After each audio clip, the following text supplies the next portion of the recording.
আজ আমি তোমাদের সাথে এই ভিডিওর মধ্যে শেয়ার করতে আসছি কিভাবে একটা হেলদি ব্রেকফাস্ট বানানো যায় যেটা আমাদের হার্টের জন্য খুব ভালো। এছাড়াও এই বৃষ্টির দিনে আমি কিভাবে আমার জামা কাপড় থেকে শুরু করে ঘরের সংসারের সমস্ত কিছু হ্যান্ডেলিং করছি সেইটাই তোমাদের সাথে আজকে গল্প করব বলে তোমাদের সামনে হাজির হয়ে গেলাম। তবে দেখতে থাকো আজকের ব্লগটা।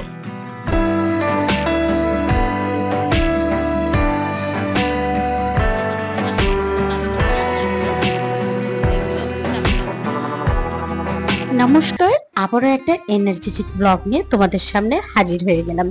আমি রিঙ্কু, আমার এই ছোট্ট পরিবারের সমস্ত বন্ধুদের জানাই সাদর আমন্ত্রণ।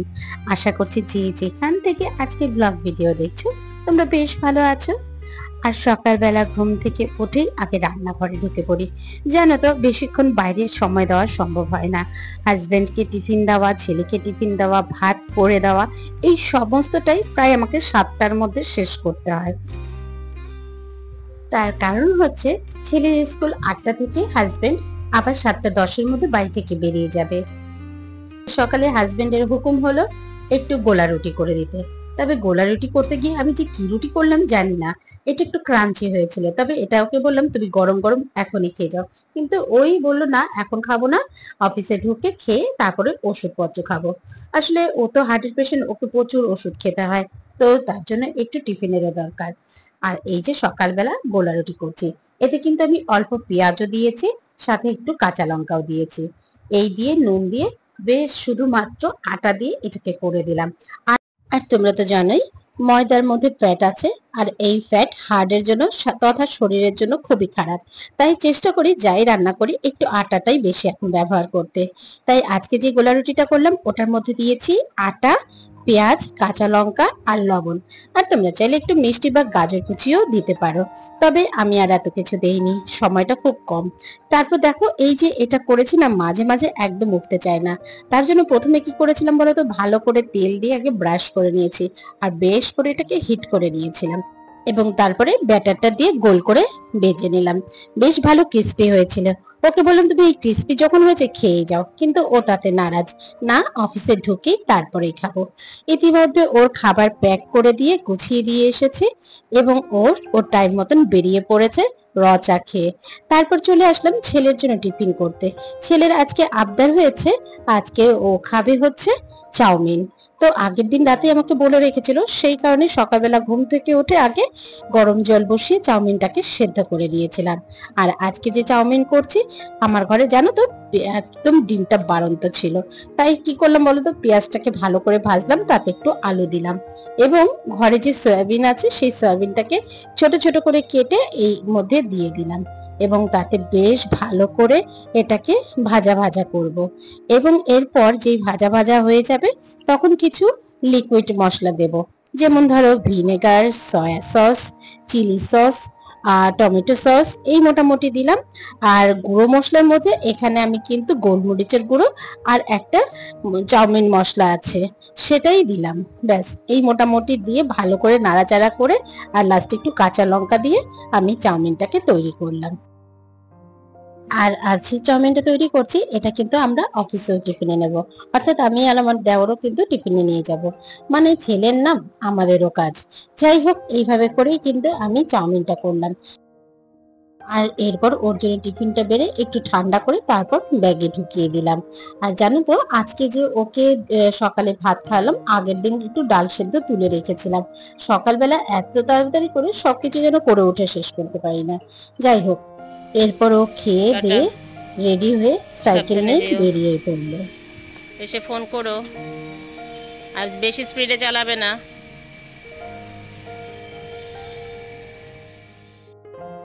একটা আপডেট তোমাদের দেওয়া হয়নি, আজকে যে ব্লগটা তোমাদের সাথে শেয়ার করছি এটা কিন্তু শুক্রবারের ব্লগ। সকালবেলা তো দেখতেই পেলে সমস্ত কিছু যা যা করলাম শেয়ার করলাম।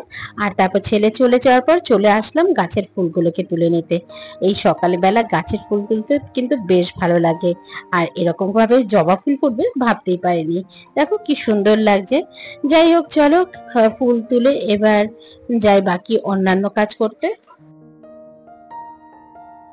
বৃষ্টি হোক আর যাই হোক, আমাদের প্রত্যেকের জীবন কিন্তু এগিয়ে যেতে হবে, থেমে থাকলে চলবে না। চলো, ওদিকে বাজার চলে এসছে, বাজার থেকে আজকে কাতলা মাছ এসেছে। বা কাটাপোনা যেটা বলি। আজ কাটাপোনা মাছ দিয়ে করব আলু বেগুন ডাঁটা দিয়ে ঝোল, আর এদিকে লাউ দিয়ে শুক্তো ঘন্ট, এতে বড়িও দিয়েছি। এই মোটামুটি রান্না করলাম। আর আজকে আর বিশেষ কিছু রেসিপি শেয়ার করলাম না, কেননা এত রেসিপি শেয়ার করলে তোমাদের হয়তো ভালো লাগবে না। রান্নাটা করতে করতে আমার শাশুড়ি মায়ের আপডেটটা দিয়ে দিই। তো শাশুড়ি মা আগের থেকে অনেকটাই ভালো আছেন, সেই দিন ডাক্তারে দেখার পর এবং ওষুধপত্র দেওয়ার পর আপাতত ভালোই ঘর আছেন। দিয়ে জামা কাপড় মেলেছি, ইভেন এখানেও বাদ দেইনি, যেখানে পেরেছি মেলে গেছি। আর চলো দেখাই, এই যে দেখো গামছাগুলোও সব মেলে দিয়েছি। যাই হোক, মোটামুটি রান্নার সমস্ত কিছু সারলাম, ঘর বাড়ি মুছলাম, আর তারপর বেরিয়ে পড়লাম অফিসের উদ্দেশ্যে। আর এখন কিন্তু বাজে প্রায় 10টা 15। আজকে কিন্তু অনেকটাই দেরি হয়ে গেছে, যার জন্য মাঝখানে আর ভিডিও করা হয়নি। এই যে পরবর্তী অংশটুকু দেখছো, এটা কিন্তু সন্ধ্যের সময়, অর্থাৎ আমার অফিস ছুটি হয়ে গেছে, বাড়ির দিকে প্রায় এসে পড়েছি। ভাবলাম চলো সন্ধ্যের ভিডিওটা একটু শেয়ার করি, আর তারপর বাড়িতে গিয়ে আজকে আমি সন্ধ্যে পুজো দেবো। এই পর্যন্ত ভিডিও দেখে তোমাদের কোনো অংশ যদি ভালো লেগে থাকে, প্লিজ একটা লাইক কমেন্ট করে দিয়ে যেও। আর তুমি যদি আমার চ্যানেলের নতুন বন্ধু হয়ে থাকো, চাইলে আমার চ্যানেলটাকে সাবস্ক্রাইবও করতে পারো। আর তুমি যদি অলরেডি এই কাজটা করে রেখেছো, তোমাকে অসংখ্য ধন্যবাদ। একজন যেমন সুগৃহিণী হতে গেলে তার বিভিন্ন দিকে নজর রাখতে হয়, তার সাথে সাথে কিন্তু সংসারে কোথায় কি প্রয়োজন সেদিকেও কিন্তু লক্ষ্য রাখতে হয়।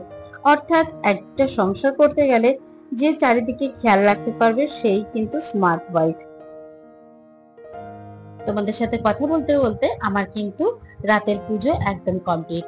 আর এই যে ভোলে বাবার মাথায় যে বেলপাতাটা রয়েছে, এটা কখনো নামাতে নেই। অর্থাৎ যদি একটা নামাও, সাথে সাথে আরেকটা রেডি রাখবে বাবার মাথায় দিতে। বাবার মাথা নাকি খালি করতে নেই। সন্ধ্যার পর বেশ কিছুটা সময় ছেলেকে একটু পড়াশোনা নিয়ে কাটাচ্ছিলাম, কেননা সোমবার থেকে ওর পরীক্ষা শুরু হচ্ছে, সেই সময় আবার ভিডিও দেওয়াটা একটু চাপের বিষয় হয়ে যাবে। আর চলো রাতের বেলা এবার রান্না করতে এসে দেখছি কিছু কিছু জিনিস খালি হয়ে গেছে, সেগুলোকে একটু রিফিলিং করে নিচ্ছি। যেমন এই নুনটা একদমই বাড়ন্ত ছিল, যদিও ঘরে প্যাকেট আনা আছে, তো জাস্ট ঢেলে নেওয়া। তো একটা আমি সবসময় রান্নার ঘরে রাখি, আরেকটা কিন্তু সাইডে সরিয়ে রাখি, মানে এটা শেষ হলেই তবে এটা ধরবো। আর বিশেষ করে মাছের ঘরের জিনিস দিয়ে আমি নিরামিষ ঘরের জিনিস ধরি না। তো যাই হোক, চলো মোটামুটি এই গেল আমার রান্নাঘরের পরিস্থিতি। আর রাতের বেলা ছেলের আবারও একটা আবদার এসেছে, একটু আলু ভেজে দিতে হবে। তো ওই আলুটা ভাজছি, চলো সেটা একটু তোমাদের সাথে শেয়ার করি। এখানে আলুগুলো লম্বা লম্বা ফ্রেঞ্চ ফ্রাইয়ের মতন কেটে নিয়েছি। এখানে কিন্তু শুধুমাত্র তেল গরম করে নুন হলুদ আর একটু কাঁচা লঙ্কা এই দিয়ে জাস্ট আমি এটাকে ভাজলাম। শুধুমাত্র একটু ঘি আর একটু নুন দিয়ে মেখে নিলেই বেশ দুর্দান্ত স্বাদ। চলো এই ভাজা মোটামুটি আমার কমপ্লিট।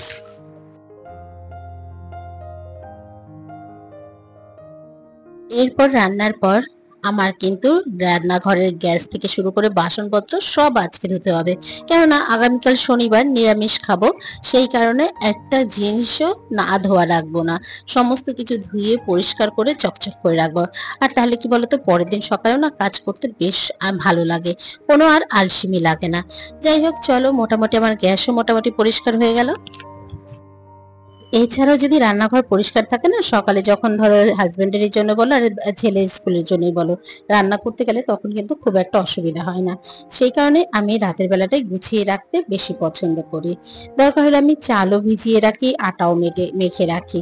এইভাবে করে কিন্তু আমার জীবনের সমস্ত কাজটাই করে থাকি।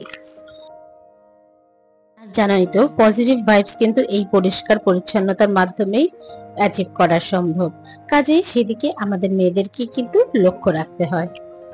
এই এখন বাজে 11টা 10, মোটামুটি আমার ঘরের সমস্ত কাজকর্ম শেষ হলো। দেখেছো জামা কাপড়ের লাইন, আমি একদম পারি না 2 দিন 3 দিন জমিয়ে রাখতে, কেমন যেন অস্বস্তি হয়। ভাবি ধুয়ে দিই, যেভাবেই হোক শুকোবে। এই যে ফ্যান চলছে আর জামা কাপড় শুকোচ্ছি, এইভাবেই করব। আর এই যে রান্নাঘরও মোটামুটি পরিষ্কার দেখিয়ে দিয়েছি, টেবিলও পরিষ্কার করে রেখেছি। সবাই শুতে চলে গেছে, আমি এখনও শুইনি। এই পর্যন্ত ভিডিও রাখলাম, কেমন লাগলো পুরোটা অবশ্যই কমেন্টের মাধ্যমে জানিও। টাটা, গুড নাইট, শুভরাত্রি। সবাই ভালো থেকো, সুস্থ থেকো। আবারও দেখা হচ্ছে পরের দিনের একটা নতুন ব্লগে, নতুন কোনো কন্টেন্ট নিয়ে। Tata, good night.